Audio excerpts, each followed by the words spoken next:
अनिताको पहिलो भेट चाहिँ हाम्रो फेसबुकबाट भएको हो। अनि मैले चाहिँ उसलाई बेला बेलामा मेसेज गरिरहेको थिएँ, तर उसले चाहिँ मलाई फुल इग्नोर हानिदिन्थ्यो। उसको स्टोरीहरूमा चाहिँ म रियाक्ट गरिदिन्थेँ, कहिले काहीँ हाहा रियाक्ट गरिदिन्थेँ। अनि उसले चाहिँ त्यो रियाक्ट गरेकोमा चाहिँ किन मेरो सबै स्टोरीमा हाहा रियाक्ट गर्छ भनेर चाहिँ एक दिन चाहिँ मेसेज गर्यो उसले मलाई।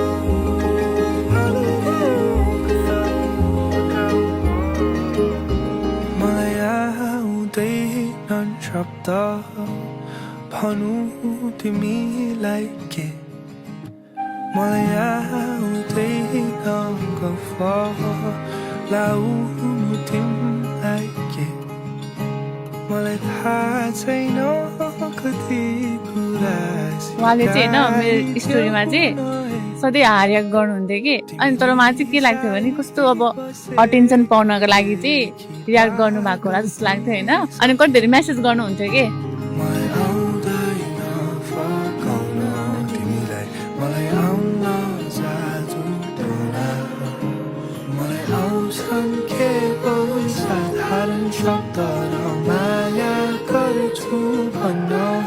मैले चाहिँ उसलाई फेसबुकमा पनि मेसेज गर्थेँ अनि इन्स्टाग्रामको स्टोरीमा पनि रियाक्ट गरिदिन्थेँ क्या बेला बेलामा। इन्स्टामा चाहिँ होइन एक दिनभरि पुरै म मेसेजमा बोलेँ होइन। अनि तर ऊ मान्छे चाहिँ त्यही मेरो स्टोरीमा हाइलाइट गर्ने मान्छे रहेछ कि।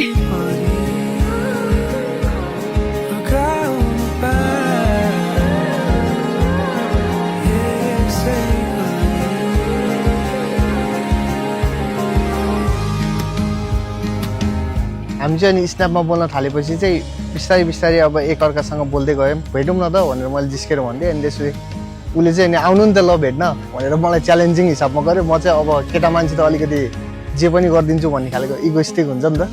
अनि म पनि ल गइदिन्छु भनेर उसको घरै गइदिएँ। म अल अफ सडन म चाहिँ अलिकति उसको घरै गइदिएँ हेर्नलाई होइन। त्यसपछि मान्छे देखेपछि त यति राम्रो मान्छे झन् मन पग्लिहाल्यो, केटा मान्छेको मन झन् पग्लिहाल्यो। त्यसपछि त झन् मन पर्न थाल्यो मलाई। तिमी शीतल छाया यो बर्खा ओर्ली आउँदा तिमी मेरो छाता यो गर्न नै गर्न नसकिने मायालाई कसरी। हाम्रो फर्स्ट डे चाहिँ मनी खोला गएको थियौँ होइन। त्यति बेला पनि हाम्रो ड्रेस कोड चाहिँ म्याच भएको थियो कि त्यस्तो सल्लाह चाहिँ केही पनि गराएको थिएन। 5 वर्ष हुँदाखेरि पनि 5वटा भ्यालेन्टाइन डे गयो होला होइन। अहिलेसम्म प्रपोज पनि छैन, केही पनि छैन। अब आज फाइनल हो, 25 गते पेज। मलाई चाहिँ के लाग्छ भने माया गर्ने मान्छेले चाहिँ बारम्बार प्रपोज गरिरहनु पर्छ जस्तो चाहिँ लाग्दैन होइन। अब वन्स अ म्यान फल इन लभ अलवेज फल इन लभ भन्ने हुन्छ। म चाहिँ त्यस्तो विश्वास गर्छु।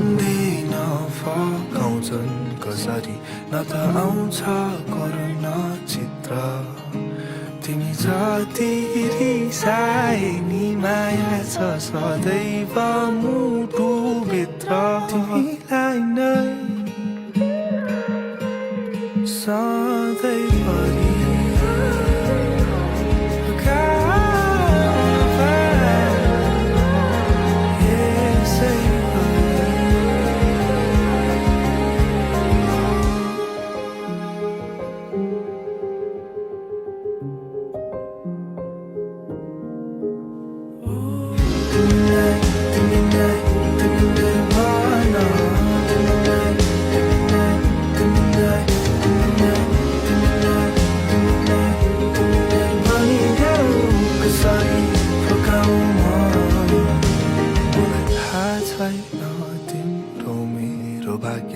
मलाई थाहा छ हाम्रो मात्र तिमी सँगै बाँचेर सँगै मर्छु यो बाजा मेरो पक्का तिमीलाई नै